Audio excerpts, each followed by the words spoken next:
Docteur Denis Bardou, je suis praticien hospitalier à Saint-Maurice. Alors Saint-Maurice, c'est dans le 94, la région parisienne. J'y suis depuis 20 ans, voilà, et j'ai passé 8 ans comme chef de pôle jusqu'à 2019. Voilà. 2018, je me suis arrêté. Voilà. Je tiens à préciser que je n'ai pas de conflit d'intérêt dans ce qui va être dit. C'est important, je pense. C'est un centre hospitalier Saint-Maurice, c'est un centre hospitalier général. Il y a une maternité, je suis arrivé il y a 20 ans, elle faisait 1200 accouchements, on est à 3450. On a aussi une forte activité d'échographie, je vous le précise, puisque l'échographie l'échographie obstétricale est née à Saint-Maurice avec le docteur Bernard Leroy. Quand on a débuté Doctolib, qu'on avait débuté Doctolib Agenda, on s'est intéressé à Doctolib, bien sûr, téléconsultation, quand ça a été mis en route en 2019.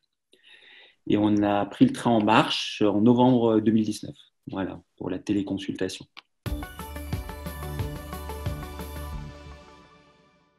On a pris l'option, dès le départ, de séparer les consultations physiques des téléconsultations et de ne pas mélanger les gens.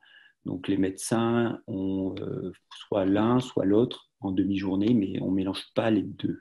Voilà. Qu'est-ce qui nous a motivés aussi pour démarrer ce projet? En fait, on avait 3 points. C'était justifier notre activité et de la valoriser. Aussi essayer d'éviter aux patients de se déplacer inutilement. Et on avait aussi l'espoir de un peu désengorger nos urgences. Alors, je précise pour la justification de l'activité que je n'ai pas choisi la T2A, je n'ai pas choisi la loi HPST qui régit aujourd'hui l'hôpital public. Mais bon, on s'est adapté. Aujourd'hui, on nous demande de justifier toute notre activité. Il y a toute une partie de l'activité, notamment à l'hôpital, mais aussi en libéral, qui se passe à contrôler les examens qui sont prescrits, à rappeler les patientes, à les informer de leurs résultats, parfois de résultats lourds. Par exemple, l'annonce d'une trisomie 21, c'est compliqué. Et avant, ça se faisait soit lors d'une consultation qui avait été organisée par une secrétaire qui ne pouvait pas dire la raison de cette consultation inopinée, où on devait appeler la patiente et le faire par téléphone.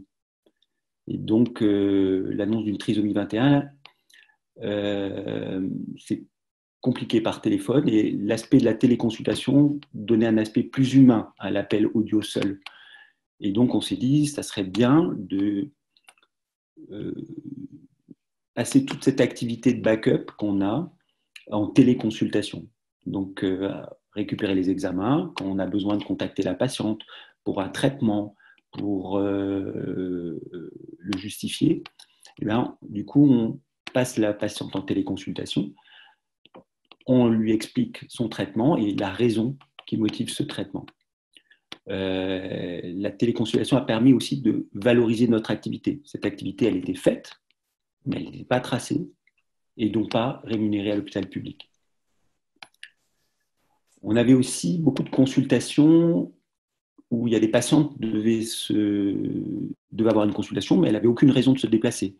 Par exemple, on a une activité de chirurgie fonctionnelle où on se tient à cœur de revoir les patientes une deuxième fois avant intervention pour s'assurer de leur pleine information. La téléconsultation a permis de le faire sans que la patiente se déplace, parce qu'on l'a déjà vu, on n'a pas besoin de l'examiner, on veut juste lui donner le maximum d'informations avant intervention et tracer cette information. On a aussi une grosse activité de diabète gestationnel à Saint-Maurice. Très tôt, on s'y est intéressé. Nos amis endocrinologues et diabétologues sont débordés. Donc, le fait que ce soit les obstétriciens qui fassent la prise en charge des diabètes gestationnels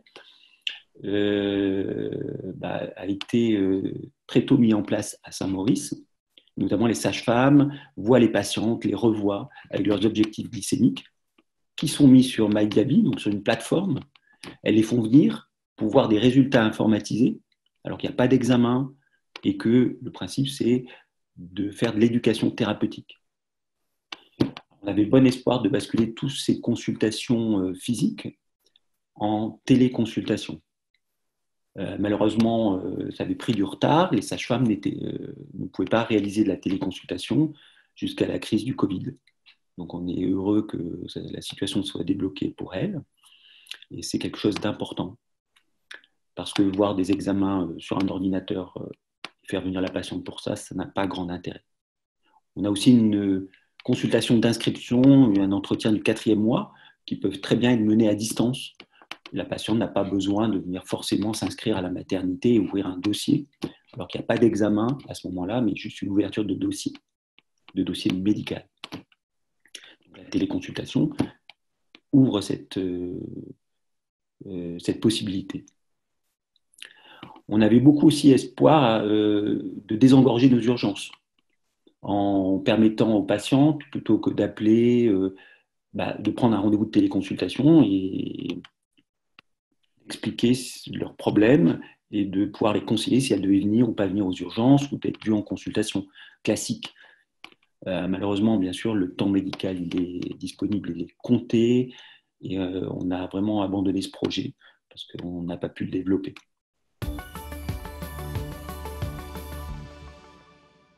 Il y a plusieurs niveaux dans cette question. Il y a je pense qu'il y a des aspects où elles sont contentes et d'autres où, en fait, elles ont encore besoin de voir un médecin et qu'il y ait un examen clinique. Et pour nous aussi. Voilà. Alors, et je dirais, j'ai un peu analysé comment ça s'est passé. Je dirais qu'il y avait un avant Covid et un après et un Covid, la crise que nous vivons aujourd'hui. Quand on était dans l'avant, on a été surpris par les attentes des patientes. C'est-à-dire, il y avait une grosse demande de la téléconsultation. Alors, ça partait dans tous les sens. On mettait en ligne la téléconsultation et même nos rendez-vous étaient pillés. On va dire carrément plié, c'est-à-dire que les patientes se mettaient en consultation, mais sans mesurer que parfois, pour apporter des réponses pertinentes à leurs questions, il y a besoin d'un examen clinique. On ne va pas examiner un sein en voyant la vidéo, par exemple. Ça, c'est pas possible. On ne voit pas avec que nos yeux, on voit avec nos mains, nos doigts. Un abcès, ça ne se voit pas sur une vidéo. Voilà. Donc, on a été un peu débordés, ce qui nous a amené à restreindre l'accès à la téléconsultation avant la crise Covid, seulement sur invitation du service aux patientes. Voilà.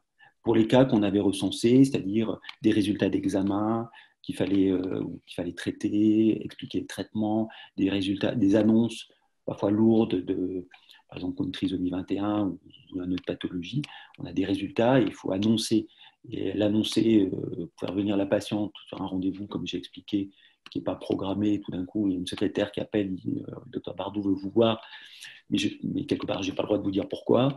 C'est un peu compliqué. Donc là, elles ont un rendez-vous, une alerte, on les voit, et je trouve que la relation avec l'image crée de l'humanité plus que le téléphone seul. Voilà. Ça, c'était avant. Donc, elles étaient très demandeuses. Et puis, on est l'après. Alors, je ne sais pas comment les autres hôpitaux ont géré, mais nous, on a décidé de tout basculer en téléconsultation. Toutes nos consultations physiques sont basculées en téléconsultation, qui a demandé un gros travail. Et là, j'ai eu l'impression qu'il y a eu un mouvement de retrait. Parce que les patientes, elles n'avaient pas choisi la téléconsultation. Elles avaient choisi de venir nous voir. Et souvent, elles ne se connectent pas à la téléconsultation alors qu'elles ont un rendez-vous. Donc on les appelle, on dit on avait un rendez-vous en téléconsultation. Ah oui, mais je voulais l'annuler, je n'ai pas réussi.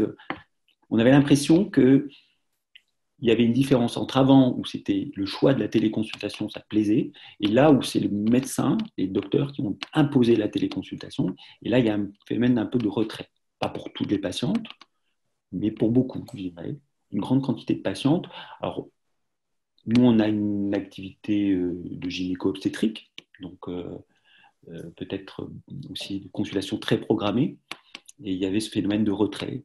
Notamment la gynéco, c'était le rendez-vous annuel qui était prévu avant la crise Covid, et puis il arrive, puisqu'on a des délais assez longs, en pleine crise Covid.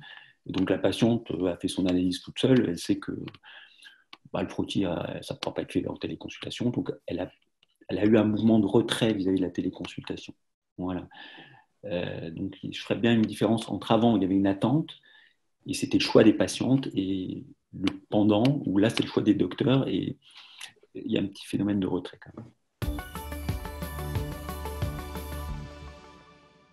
Je pense qu'on s'est habitué aussi, nous, enfin là, je vous ai donné des exemples de nos activités, les consultations d'information avant l'intervention, alors c'est un deuxième rendez-vous, c'est que de l'information, donc aucun intérêt de faire venir les patients. Donc nous, on y trouve un intérêt, les patientes aussi. L'intérêt est commun, donc là, il y aura une adhésion évidente. Les consultations de diabète pour voir des résultats qui sont en ligne, ça n'a aucun intérêt de faire venir la patiente. Elles se déplacent, parfois difficilement parce qu'elles sont enceintes. Pas d'intérêt. Et là, il y aura un intérêt commun à maintenir les téléconsultations, les inscriptions pareilles. Donc il y aura un après.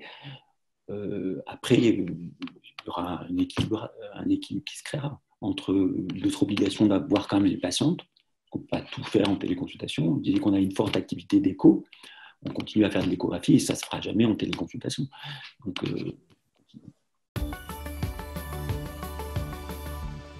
c'est ce que je disais un peu dans la présentation. Nous, on a pris l'option en fait de différencier la consultation physique de la consultation de la téléconsultation. On ne fait pas les deux en même temps, pas les uns après les autres. On choisit de faire par exemple une demi-journée, soit de consultation classique, soit de téléconsultation. À l'hôpital, souvent, on ne suit pas forcément que nos patientes, on suit les patientes de l'équipe. Et donc, on peut très bien faire cette demi-journée en voyant des patients qui ne sont pas nos patients. On n'est pas propriétaire de nos patientes, c'est les patientes de l'équipe. Donc, je pense que là, de s'organiser dans le temps et pas de cumuler évite des erreurs parce que c'est des temps différents. Les patientes en téléconsultation ne sont pas prêtes à attendre aussi longtemps que dans une salle d'attente. Quand elles sont connectées, elles s'attendent à ce que vous les appelez rapidement. Ou sinon, rapidement, elles se déconnectent ou elles prennent un autre appel qui arrive sur leur smartphone et puis là, c'est l'échec. Donc, il faut les rappeler, elles ne s'en connectent pas. Donc, différencier les deux. Je pense que ça, c'est le conseil. Voilà. C'est le conseil que je donnerais.